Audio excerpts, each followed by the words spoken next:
Until I got into recovery in November of 1985, I was not the kind of person that you could have a relationship with. I didn't really have any close relationships with people at all.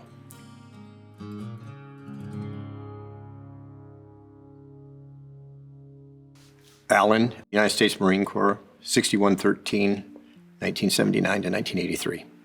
I joined the Marine Corps because I never really ever felt like I belonged anywhere. Initially, I was what is considered a first mechanic, so I worked under a crew chief. My crew chief, he got killed in a practice training exercise in the United States. He was kind of the first person I really felt like I connected with.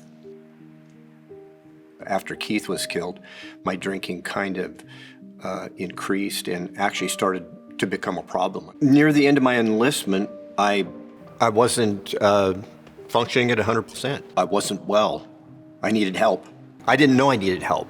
I don't think anybody else knew that I needed help. I could kind of cover up the drinking aspect, but the daily function was obviously a problem. Just like going into the Marine Corps, getting out of the Marine Corps was me getting away from something. But everywhere I went, there I was. Once I got home, all my problems were still with me. I had like 5 DUIs by the time I was 25 years old. I used methamphetamines for a couple years. I primarily used that because I could drink more. Of course, I was young, I was 23 to 25. There were a lot of accidents, but there was one serious accident.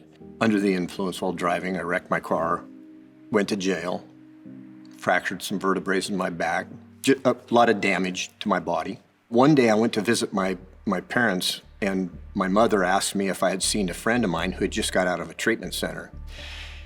He told me that he couldn't help me. He said I can barely stay sober myself, suggested that I go get some help. I went to this treatment center, spent 30 days there, and from the first day I got there, I was changed.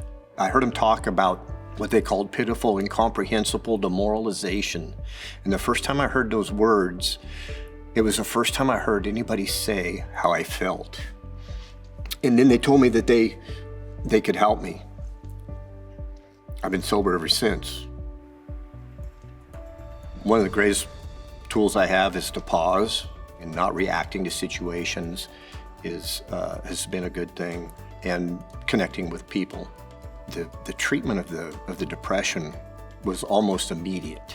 First started taking the medications. It took a while for them to kick in, and once they kicked in, I felt a lot calmer. It requires a lot of hard work and dedication. Every bit of therapy I've been in was helpful in one way or another.